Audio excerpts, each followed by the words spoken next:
Welcome back mga ropa, kwentuhan muna tayo. Pag-usapan natin ngayon ang game sa pagitan ng Golden State Warriors kontra sa kupunan ng Cleveland Cavaliers na pinangungunahan ni Donovan Mitchell. Pagpasok dito sa game na to mga ropa, 7-1 na tumataginting ang standing ng Golden State Warriors, samantalang Cleveland Cavaliers naman ay 9-0 na tumataginting. Ibig sabihin mga ropa, dalawang powerhouse team ngayong season ang maghaharap dito sa game na to. Much anticipated game to para sa kupunan ng Golden State Warriors dahil recently lang ay tinalo nila ang kupunan na napakalakas din na Boston Celtics. Ngayon mga ropa, ito ang game analysis at breakdown kupunan ng Cleveland Cavaliers kontra sa kupunan ng Golden State Warriors. Simulan na natin to. Okay, game. Okay, dito tayo sa starting five ng kupunan ng Golden State mga ropa. Starting point guard dito Stephen Curry. Forwards naman dito si Andrew Wiggins at si Draymond Green. At ang kanilang starting center as usual si Jackson Davis. Ngayon mga ropa, ang naging game plan dito ng Cleveland Cavaliers ay maglaro sa tempo, sa pace at sa bilis ng kanilang play style. At dito nga mga ropa, si Darius Garland ay nagkaroon ng open look na pasa dito kay Evan Mobley. Easy 2 points yan para sa Cleveland. At sa pagkakataon na to, mabante kaagad ang kupunan ng Cleveland Cavaliers 7-2 sa score. Samantala naman sa kabilang possession mga ropa, ang Golden State Warriors ay naghahanap ng mga open look na tira at hindi sila nagpipilit ng any 4 shots dito. At dito nga mga ropa, ang nahanap nila na open look na tira ay dito sa may corner 3-pointer ni Draymond Green. Take note mga ropa, si Draymond Green ay pumupukol ng 3-pointer ngayong season para sa kupunan ng Golden State Warriors. Kaya open look 3-pointer yan mga ropa, ipupukol ni Draymond Green yan. Yun nga lang, mintes ang tira na to ni Draymond Green.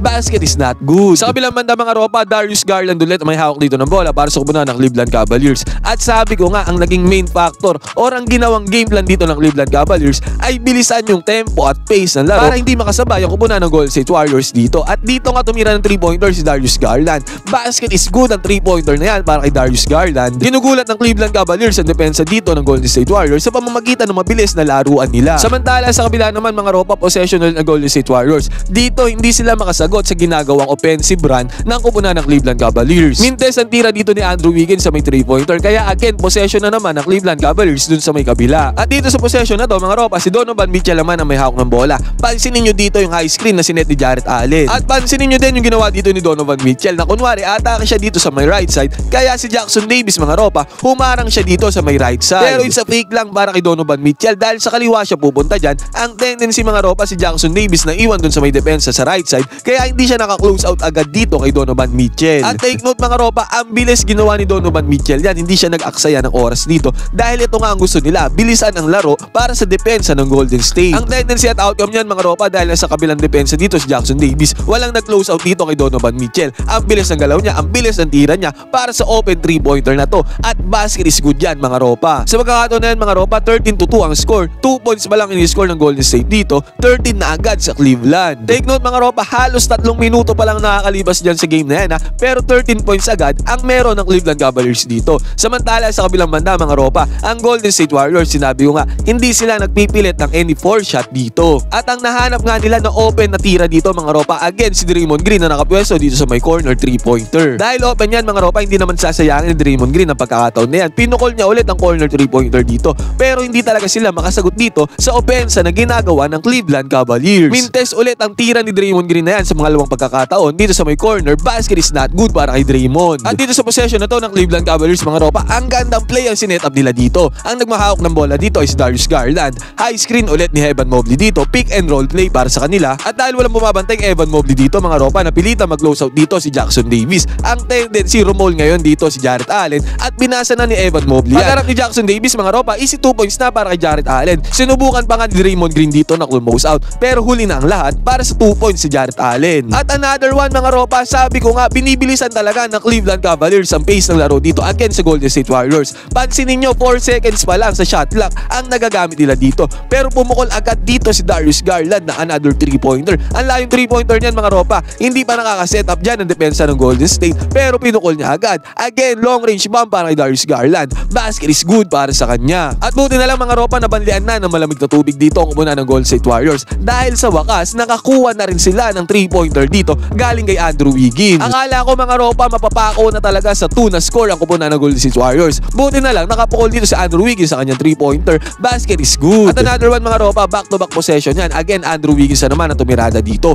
2 points at 3 points sa kanya. Ngayon, 7 points na ang score ng Golden State Warriors. Ang naging sagot naman ng Cleveland Cavaliers dito ay ang atake ni Evan Mobley dito against sa defense ng Golden State. Easy 2 points lang para kay Evan Mobley dito. Basket is good para sa kanya. Nakakuha pa siya dyan ng foul. At good defense din naman ang pinapakita dito ng Cleveland Cavaliers. Bukod sa maganda kanilang opensa. Good defense at napipigilan din talaga nila dito ang opensa ng Golden State. Good defense para kay Jarrett Allen. Nagbalasa na dyan si Coach Steve Kerr na kanyang mga players. Napasok na dito si Jonathan Kuminga. Mintes ang tira na to ni Jonathan Kuminga. At sa kabilang banda mga ropa, nakakuha ng defensive stop dito ang kupunan ng Golden State Warriors. Take note mga ropa, burst of offense o napakaganda ng opensa dito ng Cleveland Cavaliers. Pero hindi pa rin natin madidisregard dito yung magandang depensa pa din ng Golden State Warriors. Ang depensa nga nila ang nagpanalo sa kanila kontra sa kupunan ng Boston Celtics. Sadyang dito sa game na to mga ropa, grabe. Maganda ang depensa ng Golden State pero mas grabe kasi ang opensa dito ng Cleveland Cavaliers. At dito nga mga ropa sa possession na to ng Cleveland, nakakuha ng deflection dito si Draymond Green. Good defense yan para sa kanila. Nakakuha ng stop dito ang Golden State. At sa kabilang banda mga ropa, nirekta na ni Jonathan Kuminga dito ang fast break. Nangihingi nga ng bola dito si Buddy Hield sa may corner 3-pointer pero alam ni Kuminga na kayang-kaya niyang pasukin ang depensa dito ng Cleveland kaya pinasok niya to. Basket is good para kay Jonathan Kuminga, no problem. At sa sumunod, nakakuha na rin si Stephen Curry ng kanyang puntos dito para sa kupunan ng Golden State. Ito ay step back 2-pointer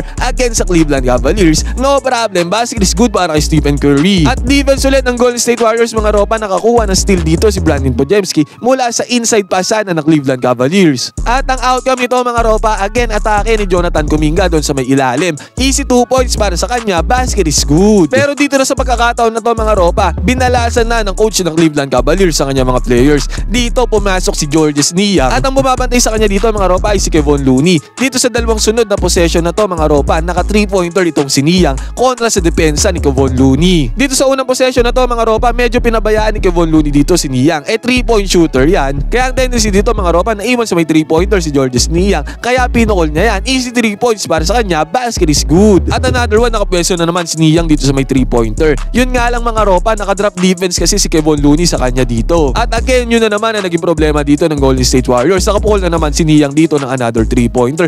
Basket is good na naman para sa kanya. Back-to-back 3-pointers to para sa kay Georges Niang. Dahil sa sobrang init na shooting ng Cleveland Cavaliers mga ropa, 39-19 na score lamang agad sila ng 20 puntos dito sa first quarter pa lamang. Sumagot naman si Jonathan Kuminga ng kanyang corner 3-pointer dito para mabawi at mabawasan ang lamang ng Cleveland. Ngunit sa kabilang banda mga ropa, isolation lang dito ni Donovan Mitchell. Step back 2-pointer yan, long 2-pointer yan. Again, basket is good para sa kanya. Malupit na scoring effort din ang ginagawa ni Jonathan Kuminga dito para sa kupunan ng Warriors. Dito nakapukol na naman siya ng 3-pointer. At the same time, si Moses Moody mga ropa ay nag-ambag din ng kanyang 3-pointer dito. Pero ang kupunan ng Cleveland Cavaliers ay sunod-sunod na 3-pointer ang pinakawalan dito bago matapos ang second quarter. Kaya ang tendency mga ropa, 14 out of 23 ang kupunan ng Cleveland Cavaliers dito pa lang sa first half in terms of 3 points. Kung i-convert natin yan mga ropa, 42 points in total ang nagawa dito ng Cleveland Cavaliers dun lang sa may 3-point line. At ang naging score dito sa first half mga ropa, tumatagintig na 83-42. 41 points ang hawak na kalamangan dito ng Cleveland Cavaliers dahil yan sa kanilang mainit na shooting. Ngayon mga ropa, ano masasabi nyo dito sa game na to ng Cleveland Cavaliers kontra sa kupunan ng Golden State Warriors? Parehong malakas na team to pero tinambakan sila ng Cleveland Cavaliers malala. Pwede kayo mag-comment dyan sa baba para makapagkwentuhan tayo.